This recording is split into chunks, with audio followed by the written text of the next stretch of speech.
السلام علیکم ورحمۃ اللہ وبرکاتہ۔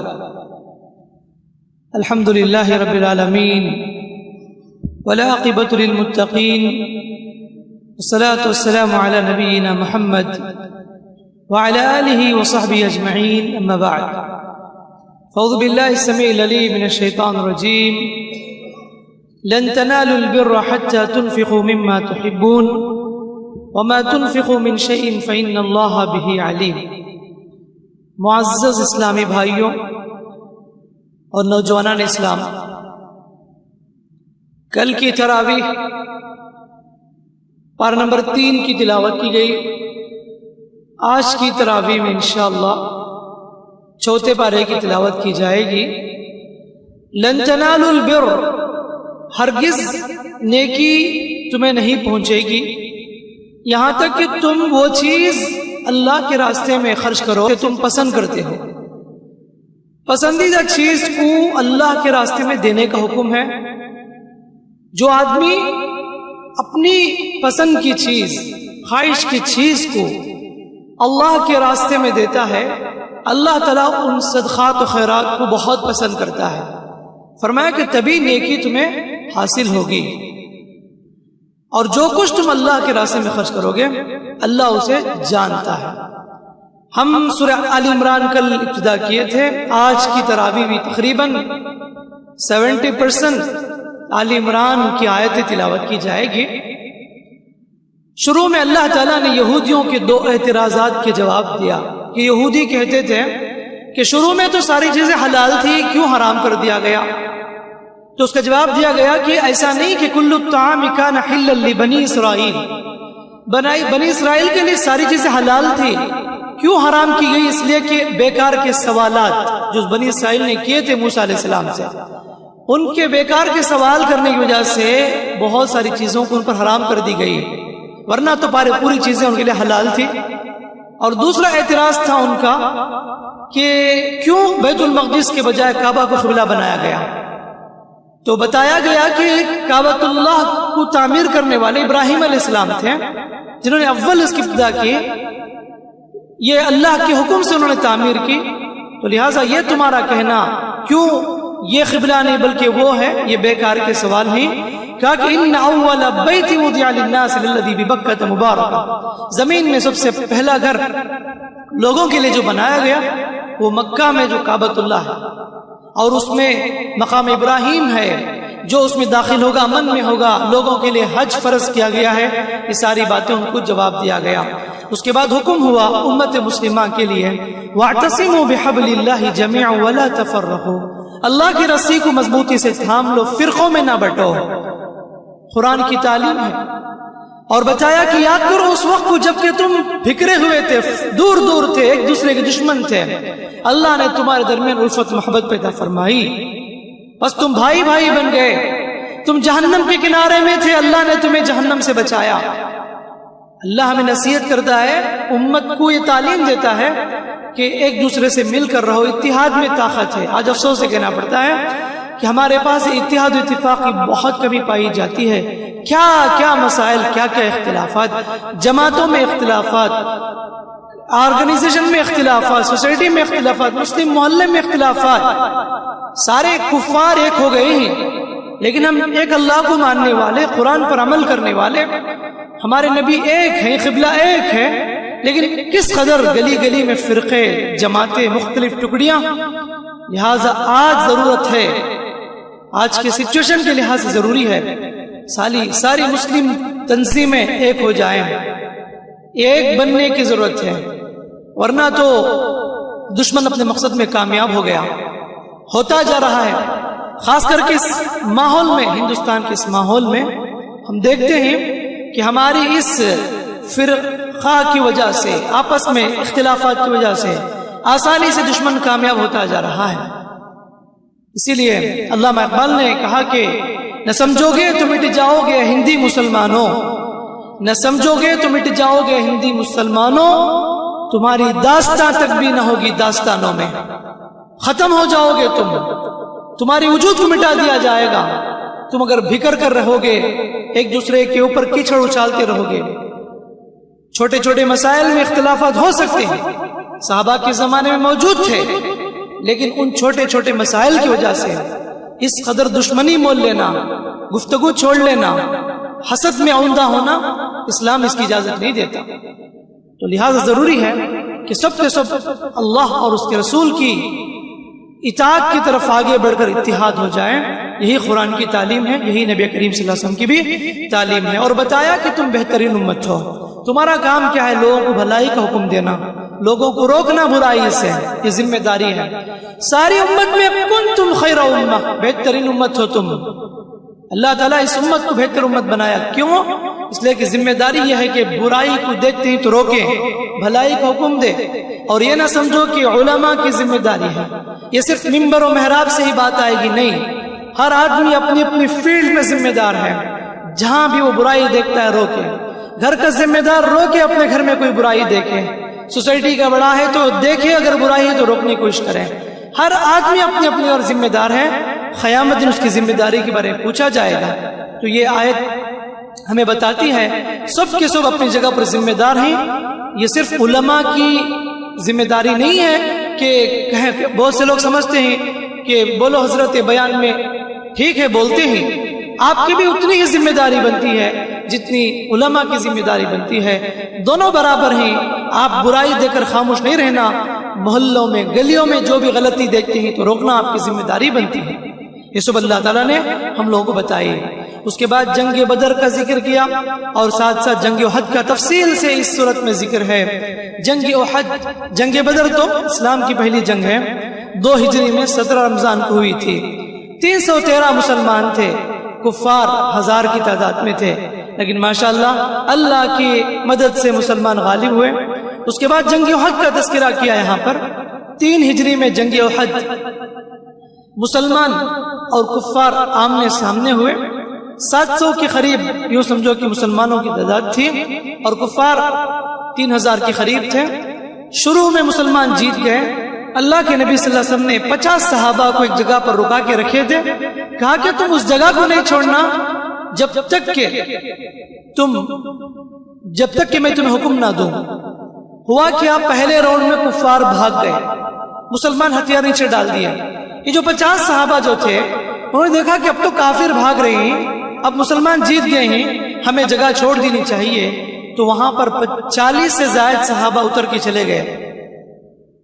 اب کفار جا رہے تھے، یہاں تک کہ ان کفار کی فوج میں خالد بن ولید رضی اللہ عنہ اس وقت کافر تھے۔ انہوں نے دیکھا کہ جگہ خالی ہے، دوبارہ یو ٹرن کر کے انہوں نے اوپر سے آ کے حملہ کیا، اچانک حملہ کیا، جبکہ مسلمان اپنے ہتھیار وغیرہ ڈال دیے تھے، کسی کو معلوم نہیں کیا ہونے والا ہے، اچانک گھس کر دوبارہ حملہ کیا۔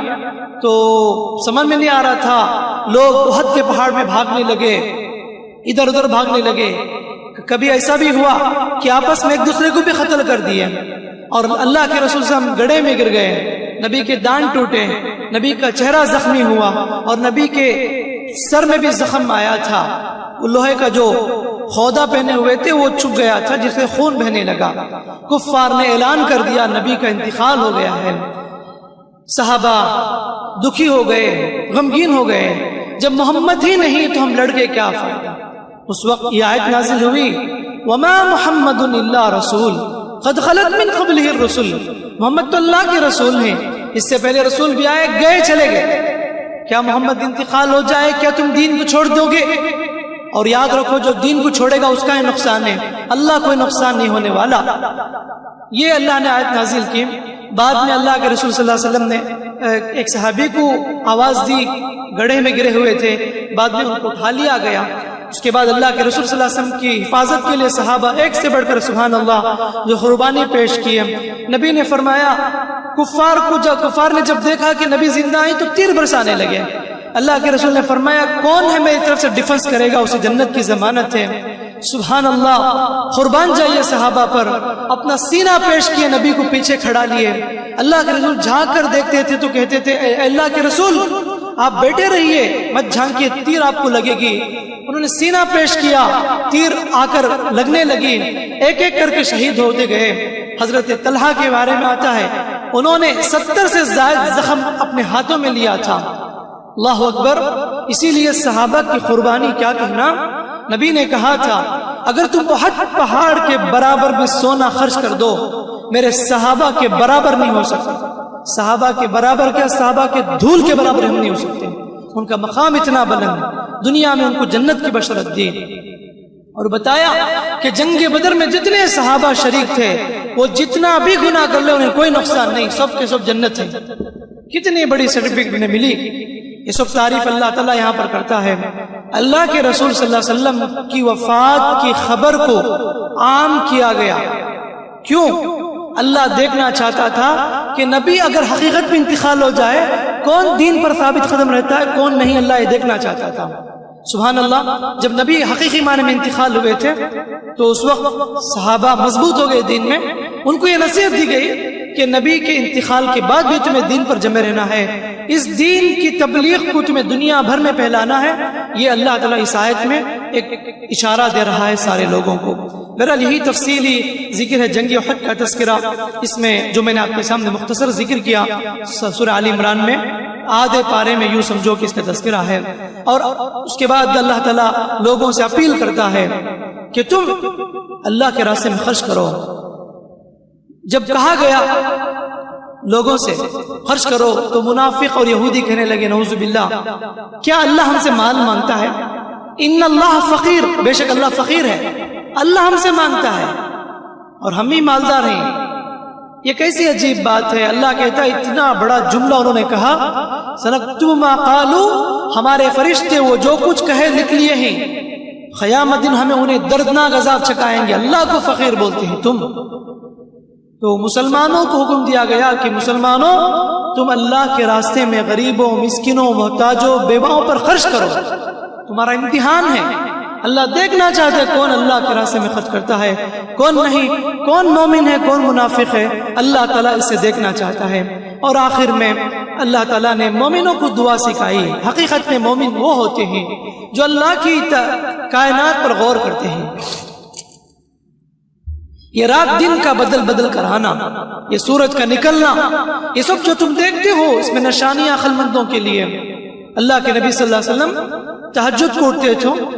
سورہ آل عمران کی آیت نمبر 190 سے لے کر 194 تک سورہ آل عمران کے آخری رکوع تلاوت کرتے تھے نبی صلی اللہ علیہ وسلم. لہٰذا مصنون یہ ہے کہ الحمدللہ رمضان کا مہینہ ہے، بہت سے لوگ سحری کو اٹھتے ہیں تہجد کے اوقات میں، تو لہٰذا بہتر یہ ہے کہ پڑھے ان آیتوں کو. نبی نے فرمایا کہ جو ان آیتوں کو پڑھے اور غور نہ کرے وہ برباد ہو جائے. سبحان اللہ. مطلب یہ ہے کہ ان آیتوں پر غور کرنا. وہ کون سی آیتیں ہیں جو نبی پڑھتے تھے؟ وہی آیت ہے آیت نمبر 90 سورہ آل عمران کی، جس میں اللہ نے تعریف کی مومنوں کی. وہ اٹھتے بیٹھتے اللہ کو یاد کرتے ہیں، اللہ کی بنائی ہوئی کائنات میں غور کرتے ہیں. کہتے ہیں اللہ یہ جو تو کائنات تو نے پیدا کی بیکار نہیں پیدا کی، تیری ذات پاک ہے اللہ، تو ہمیں جہنم کی آگ سے بچا لے. اے ہمارے پروردگار جسے تو جہنم میں داخل کر دے وہ تو رسوا ہوگا، ظالموں کا کوئی مددگار نہیں. اے ہمارے رب ہم نے سنا پکارنے والے کی پکار کو، ہم نے سنا اور ہم کہنے لگے اے اللہ آمنا، ہم ایمان لائے. اے اللہ تو ہمیں معاف کر دے، ہمیں بخش دے. اے اللہ ہماری موت آئے تو ہمیں مرنے کے بعد نیک لوگوں سے ملا دے. اے اللہ جو کچھ تیرے رسول کی زبانیں تو نے ہمیں وعدہ کیا اے اللہ وہ تو چیز ہمیں عطا فرما. اے اللہ حشر کے میدان میں قیامت دن میں رسوا مت کرنا، بے شک تو وعدہ خلافی نہیں کرتا. کیا ہی بہترین دعا ہے. یہ دعا ہمیں مانگنی چاہیے. اللہ دعا کا طریقہ سلیقہ سکھاتا ہے. اللہ کہتا ہے جب ایسا مانگیں گے اللہ دعا قبول کرتا ہے اور اعلان بھی کرتا ہے ہم ہرگز بھی عمل کو ضائع نہیں کریں گے، خواہ مرد ہو یا عورت، ہم ان کے عمل کا پورا بدلہ دیں گے. اور آخر میں نصیحت کی گئی یا ایھا الذین آمنوا اصبروا وصابروا ورابطوا، ایمان والو صبر کرو. یہ جو راستے ہیں دین کے راستے، تکلیفیں آئیں گی، مشقتیں ہوگی، آپس میں صبر کی تلقین کرو، خود بھی صبر کرو اور ثابت قدم رہو دین میں. خاص کر کے یہ آیت صرف اس دور کے لیے نہیں بلکہ آج کے دور کے لیے بھی. ہر آئے دن دین کے خلاف کچھ نہ کچھ پلاننگیں ہوتی ہیں. مسلمانوں کے دلوں میں خوف بٹھایا جاتا ہے، اسلام کے خلاف پلاننگیں ہو رہی ہیں. ایسے میں اللہ تعالی ہمیں نصیحت کرتا ہے آمنوا اصبروا، صبر کرو، وصابروا، دوسروں کو صبر کی تلقین کرو، ورابطو مضبوطی سے جمے رہو فتنے کے دور میں، ہر آنے والا دن بڑے بڑے فتنے لے کر آ رہا ہے۔ ورابطو مضبوطی سے جمے رہو، واتقوا اللہ لعلکم تفلحون، یقین مانو اللہ سے ڈرو کہ کامیابی تمہارے لیے ہے۔ وقتی طور پر تمہیں خوف لگتا ہے، وقتی طور پر ایسا لگتا ہے کہ کیا ہوگا ہمارے ساتھ، یہ سب خوف وقتی طور پر ہے، لیکن کامیابی تمہارے لیے ہے۔ اللہ تعالیٰ جو بھی کرے گا خیر ہی کرے گا، یہ اللہ تعالیٰ میں نصیحت کرتا ہے۔ اس کے بعد انشاءاللہ سورہ نساء کی تلاوت کی جائے گی۔ سورۃ النساء، دیکھو اسلام نے عورت کو جتنا بڑا مقام دیا، کسی ریلیجن نے اتنا مقام نہیں دیا۔ اسلام کی بات ہی کچھ اور ہے۔ جاہلیت میں کیا کیا ظلم ہوتے تھے، اسلام نے وہ ظلم کا خاتمہ کیا۔ لڑکیوں کو زندہ دفنایا جاتا تھا، لیکن بتایا کہ جو دفنائے گا قیامت دن اسے وہ پکڑا جائے گا، اور بتایا کہ جو بچیوں کو پالے، 3 بیٹیوں کو یا 2 بیٹیوں کو، ایک بھی اگر تربیت کرے، حق ادا کرے، کل قیامت دن بچیاں آڑ آ جائیں گی، اللہ سے کہیں گے اللہ ہمارے والدین کو جنت دے دے، اللہ بچیوں کی سفارش قبول کر لے گا۔ سبحان اللہ، کہیں بھی قرآن میں مردوں کے نام سے صورت نہیں، الرجال کر کے نام سے نہیں ہے صورت، النساء صورت کا نام ہے عورتوں کے نام سے، یہ بس کافی ہے عورتوں کی مقام مرتبے کے لیے۔ اللہ نے عورت کے نام سے ایک مستقل صورت نازل کی۔ انشاءاللہ آج کی تراویح میں بھی یہ صورت تلاوت کی جائے گی۔ یا ایھا الناس اتقوا ربکم الذی خلقکم من نفس واحدہ، اے لوگو ڈرو اپنے رب سے جس نے تمہیں پیدا کیا ایک نفس سے، ایک جان سے۔ کون؟ نفس سے مراد آدم علیہ السلام۔ وخلق منها زوجها، آدم سے حوا کو پیدا کیا، اور ان دونوں سے پوری دنیا کو پھیلایا، کائنات کو آگے بڑھایا، انسانیت پہلی قیامت تک پھیلتی رہے گی۔ تو لہٰذا ہمارے والدین آدم اور حوا علیہ السلام نے اور ایک نصیحت کی کہ ڈرو اس اللہ سے جس کا واسطہ دے کر تم ایک دوسرے سے مانگتے ہو، اور خبردار رشتوں کو مت توڑو، رشتوں کو جوڑو، رشتوں کو ملاؤ، صلہ رحمی جسے کہتے ہیں۔ حدیث میں کتنی تاکید کی گئی، جو آدمی رشتوں کو ملاتا ہے اس کی عمر میں برکت دی جاتی ہے، رزق میں برکت دی جاتی ہے۔ رشتہ ایک بہت بڑا مسئلہ ہے، جیسے کہ میں نے کہا اس سے پہلے بھی کہ رشتہ اور کاش دونوں برابر ہیں۔ آج رشتوں کو توڑ لینا آسان سمجھتے ہیں، لیکن جوڑنا بہت مشکل ہے۔ جیسے ٹوٹے ہوئے کانچ کو چھوٹے چھوٹے جو کانچ کی شکل بن جاتے ہیں، اسے جوڑنا کس قدر مشکل ہوتا ہے، اسی طرح ٹوٹے ہوئے رشتے کو جوڑنا بھی بڑا مشکل کام ہے۔ اسی لیے ہم اپنی زبان سے جو بھی بولتے ہیں سوچ سمجھ کر بولا کرو، کہ ایسا نہ ہو کہ ہمارے رشتہ دار کی دل کو تکلیف نہ آ جائے، جس سے رشتے میں دراڑ آ جائے۔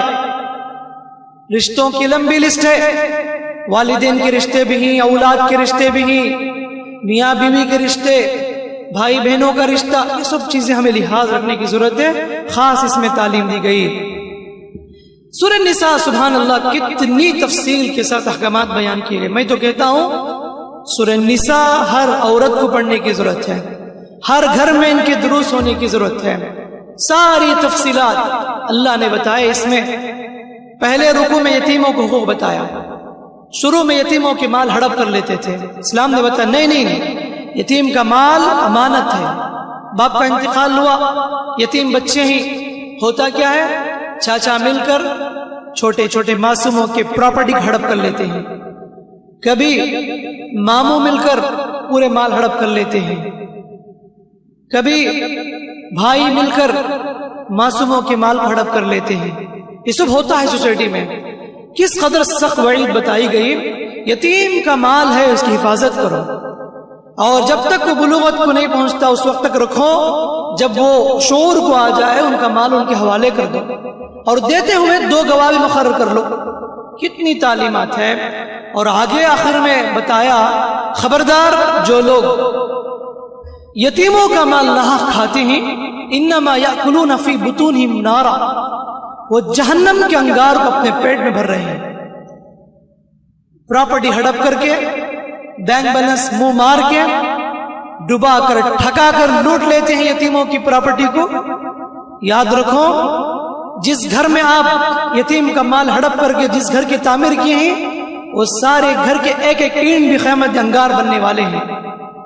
ایک ایک لقمہ جو پیٹ میں ڈال رہے ہیں جسم بڑھانے کے لیے، ایک ایک لقمہ بھی انگار بنے گا. قرآن کہتا ہے انما یاکلون فی بطونہم نارا وسیصلون سعیرا، بہت جلد جہنم میں داخل ہوں گے مرنے کے بعد. تو کوئی معمولی بات نہیں ہے. ہمارے معاشرے میں اس کا لحاظ نہیں رکھا جاتا، حساب بھی نہیں بتاتے، خوب لوٹتے ہیں، خوب ہڑپ کر لیتے ہیں. ابھی تو بچہ ہے، اسے کیا معلوم، چلو پورے مار لیں گے، جب بڑا ہوا تو کچھ پیسے رقم دے دی، یہی تمہارے ابا رکھے تھے تمہیں رکھ لو، پوری پراپرٹی اپنی طرف کر لیے. تو بہرحال ہر ایک شخص کو معلوم ہے کہ وہ کتنی غلطی کرتا ہے. فتویٰ پوچھنے کی ضرورت نہیں ہے، اپنے دل سے فتویٰ پوچھو، کیا میں جو کر رہا ہوں صحیح ہے غلط ہے. اگر سچے دل سے اگر پوچھیں گے تو دل ہی فتویٰ دے گا جو تو کر رہا ہے بالکل غلط ہے. اگر ایسی کوئی حرکت ہے تو ضروری ہے کہ ان حقوق کو لوٹاؤ. توبہ کرنے سے کچھ نہیں ہوتا، حقوق ادا کرنے سے ہی اللہ تعالیٰ معاف کرتا ہے. اس کے بعد اللہ نے وراثت کے احکامات بتائے. شروع میں وراثت سے محروم کیا جاتا تھا، اسلام نے وراثت کو تفصیل سے بتایا. لڑکے کو دگنا حصہ ہے، لڑکی کو ایک حصہ ہے. ماں باپ کو کتنے حصے ہیں، بیوی بچوں کو کتنے حصے ہیں، ساری تفصیلات دوسرے رکوع میں بتایا. کہ مرنے کے بعد پہلے کیا کرنا، کفن دفن کا انتظام کرنا. افضل یہ ہے، بہتر یہ ہے میت کے پیسے میں ہی کفن کا کپڑا لیا جائے. شریعت میں یہ بھی ہے کہ اگر مرنے والا مرنے سے پہلے کفن بھی خرید کے رکھ لے تو یہ بھی اجازت ہے. ایک صحابی باقاعدہ کفن خرید کے رکھے تھے، بولتے تھے میرے مرنے کے بعد میرے اس کپڑے مجھے دفنانا، کوئی مسئلہ نہیں ہے، کر سکتے ہیں. تو سب سے پہلے میت کے مال میں سے کفن کا انتظام کرنا. آج کل کیا معلوم 12,000 15,000 تک بھی ہو جاتا ہے. خبر کھودنے والے کو دینا ہے اور گھر میں آنے والے رشتہ دار، ان کے لیے کرسی کا انتظام کرنا، چائے پانی، کتنے خرچے ہو جاتے ہیں. بالکل. تو بہرحال میت کے مال میں سے نکال سکتے ہیں یا کوئی بھی دے سکتے ہیں، تو حرج کی بات نہیں ہے. تو پہلے کیا ہے، کفن دفن کے لیے پیسے نکالنا. دوسرا یہ ہے کہ قرضہ اگر ہے میت کا، قرضہ ادا کرنا. تیسرا اگر میت اگر وصیت کر کے جائے 1/3 3 میں سے ایک حصہ وصیت پوری کرنا. اس کے بعد اگر پیسے بچتے ہیں تو اولاد میں تقسیم ہوگی. آج کل کیا معلوم، بچوں کو کوئی فکر نہیں، باپ بہت قرضہ لے کر گیا ہے، کسے معلوم موت کب آئے گی. اگر پوچھتے ہیں اولاد سے تمہارے ابا اتنا دینا، تو بولتے ہیں ہمارے ابا دینا تو مجھے کیوں پوچھتے ہو، ان کے پاس جا کے پوچھو خبر میں، ہم سب ذمہ دار نہیں ہیں. آسانی سے کہہ دیتے ہیں. یہ کتنی نالائق اولاد ہے، وہاں باپ کی خبر جل رہی ہے، یہاں بچوں کو پراپرٹی کی فکر ہے. یہی عجیب مسئلہ ہے.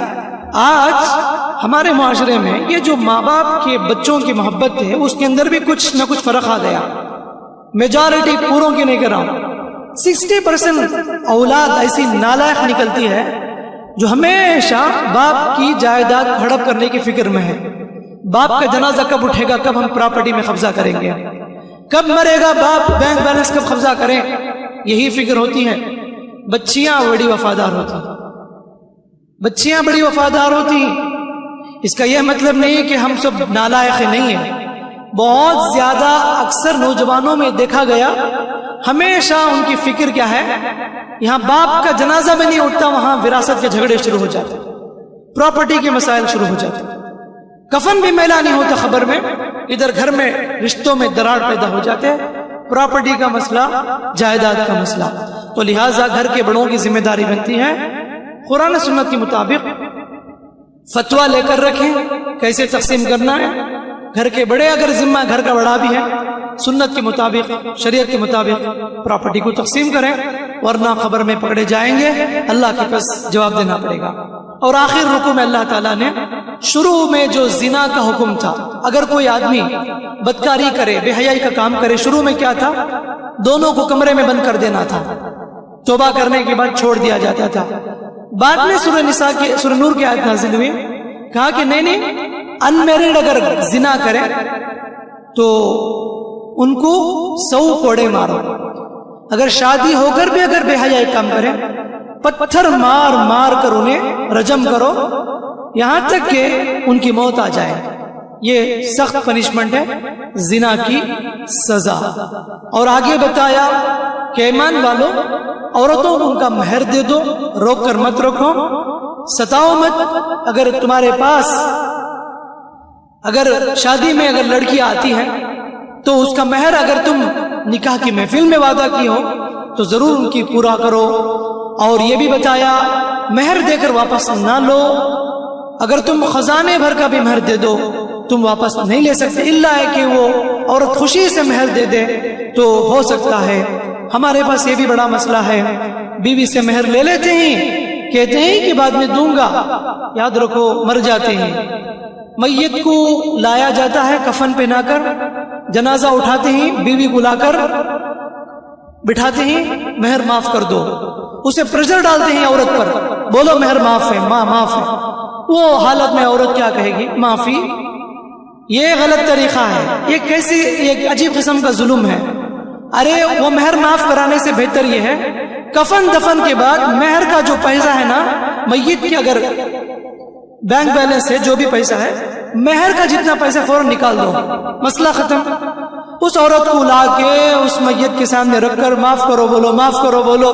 وہ عورت رو رو کے مجبور معاف کر دیتی ہے. وہ کہنے سے معاف نہیں ہوتا. وہ کیا گارنٹی دل سے بولی ہوگی؟ اس کی گارنٹی نہیں ہے. قرض یہ بھی ہے، پکڑے جائیں گے.